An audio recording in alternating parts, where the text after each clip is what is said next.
Hey, you. Hey, everybody. Come on in, come on in, come on in. I'm Dr. Alauna Curry, otherwise known as Dr. Alauna Trauma Psychiatrist, and I wanted to have a moment with you today to talk about the state of our mental health. So, this is today, I don't know if you know it, but today is World Mental Health Day. And in that space, several people asked me, like, what do I think about mental health and what's going on in the world today?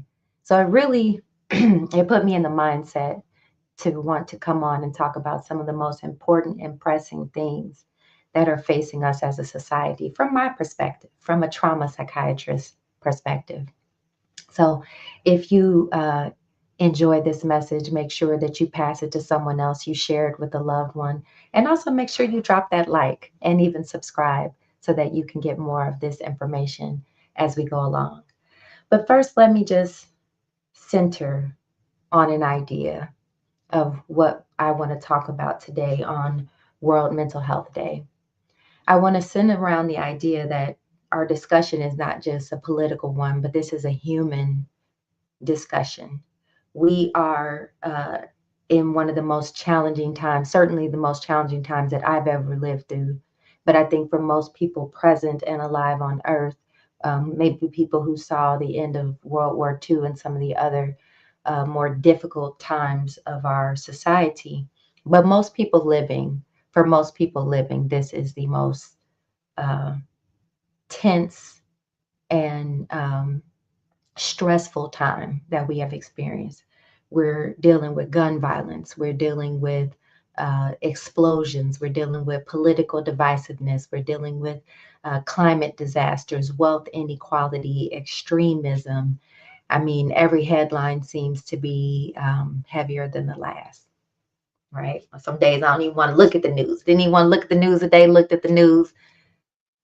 Bro's over here talking about building foreign countries' bases in America. Y'all, we have a problem. And this is our problem. We need to understand mental health. We need to understand that we are living the product of unhealed trauma. Mm. Dr. Lana, you always talking about trauma, girl. Why are you always talking about trauma? Because it's important.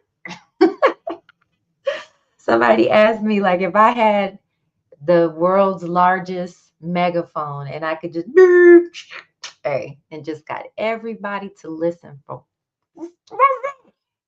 10 minutes, 2 minutes, what would I say? I would say that it is so important for us to understand that we all have a mental health landscape we need to pay attention to. Why? Because we all have a brain. Yay! Congratulations. Make sure it's there. Okay.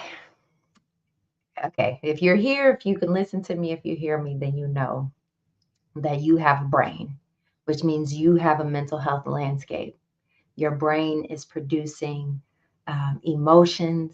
It's producing what we think of when we say stress, depression, anxiety, PTSD, ADHD, eating disorders, substance disorders, Alzheimer's, dementia, personality disorders. You name it, the brain will claim it.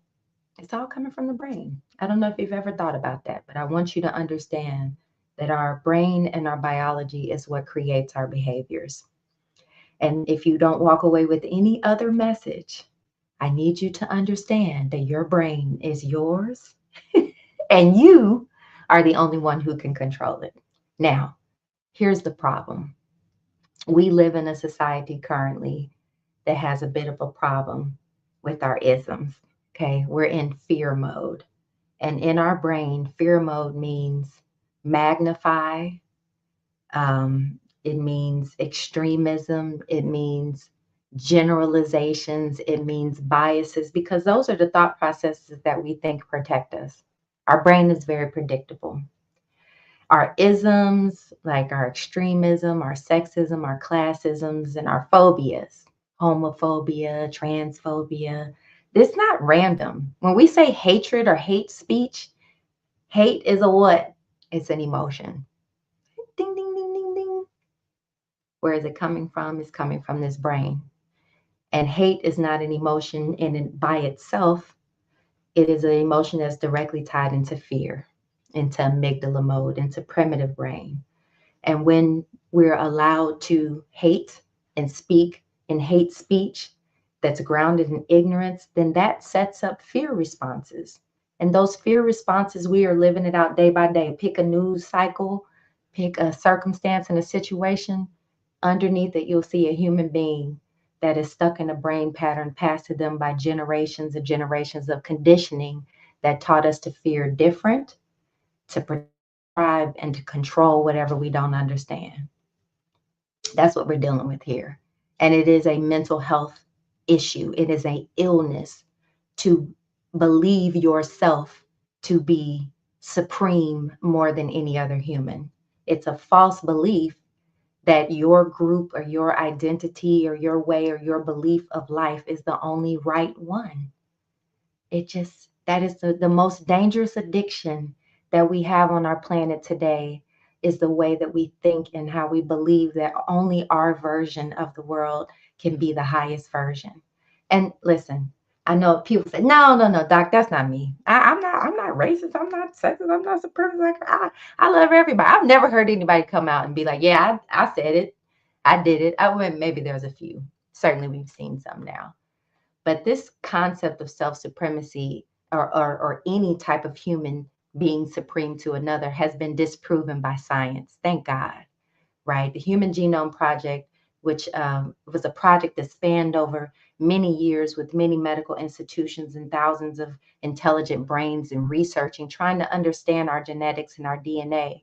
And they found that humans, when we code out our DNA, we have 6 billion codes of DNA, 6 billion pieces that build up to make those 23 chromosomes that are us. And in those 6 billion pieces of DNA, 99.9%, and it stretches out, are the same between me and you and anyone else. It's the 0.1% of our genetic coding that makes up our differences. So all of the caste systems, all of the slavery systems, all of the immigration systems that abuse one another because of skin color and because of language differences, it's built on internal confusion, and it's built on delusional thought processes about who we are.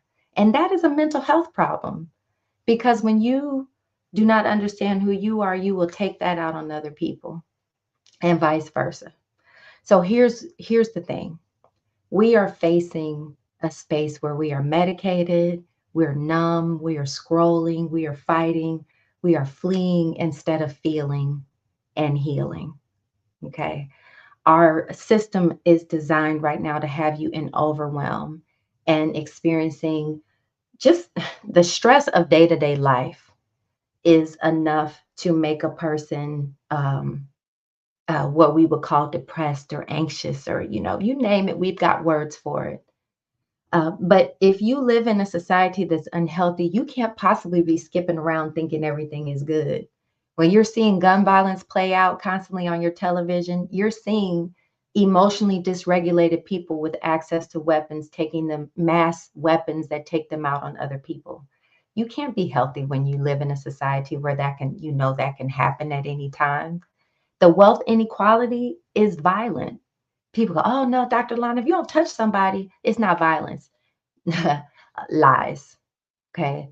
There are non-physical violence in the form of words, non-physical violence in the form of lawmaking, non-physical violence has been a feature of America's history. So this is why we're talking about it on this State of the Union address. We're dealing with addictions, right? Now, mind you, we all have them because we all have a brain system that drives addictions.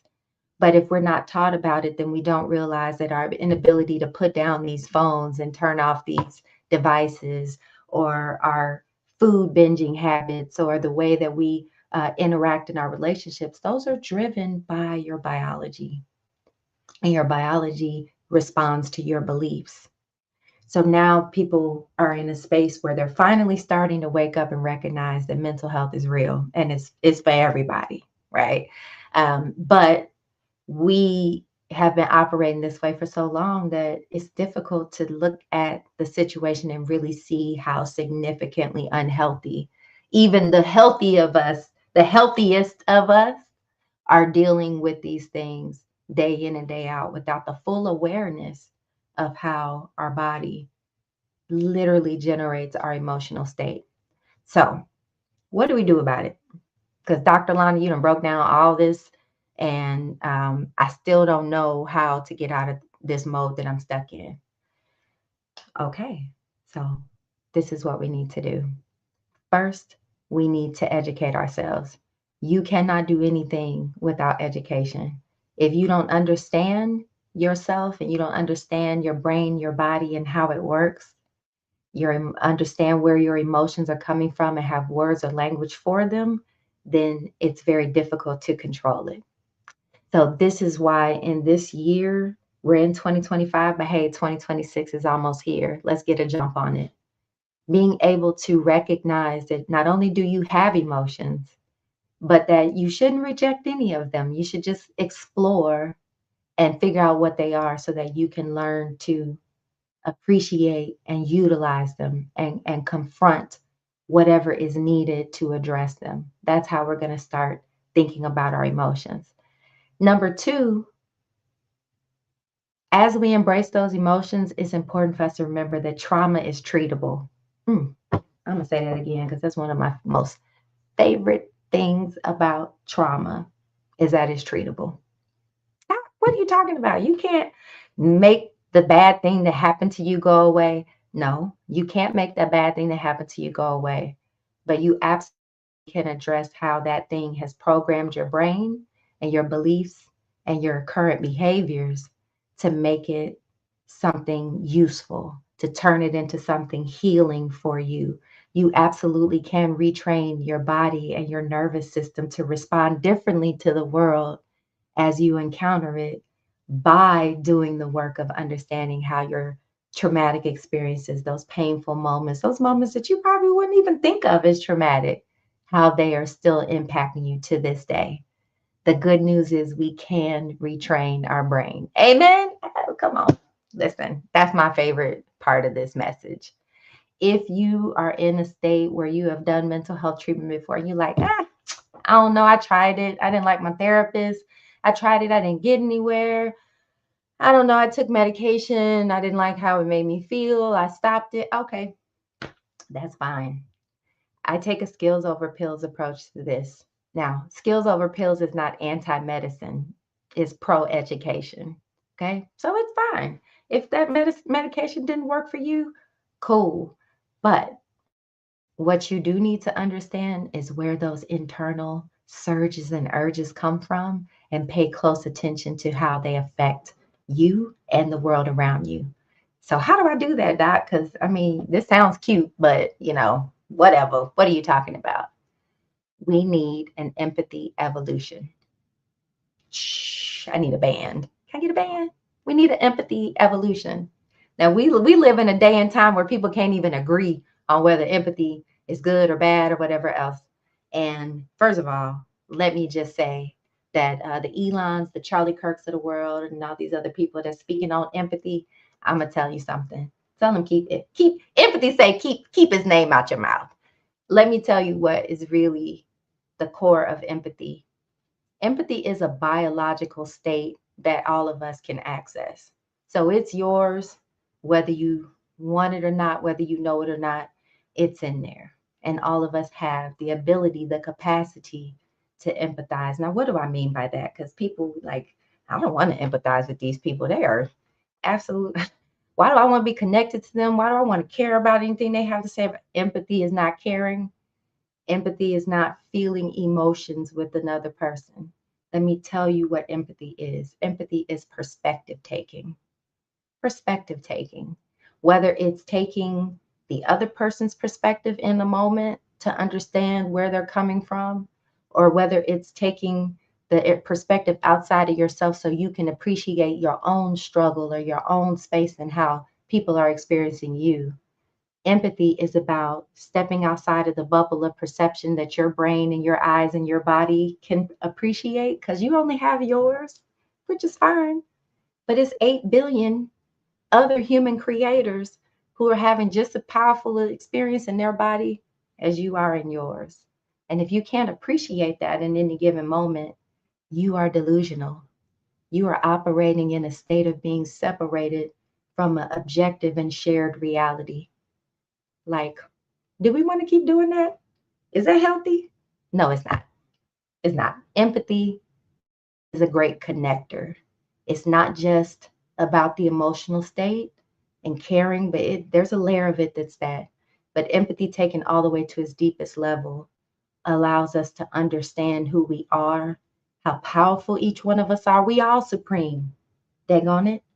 That's what we're talking about. This biological, beautiful being, divine being that you are, they also are that too.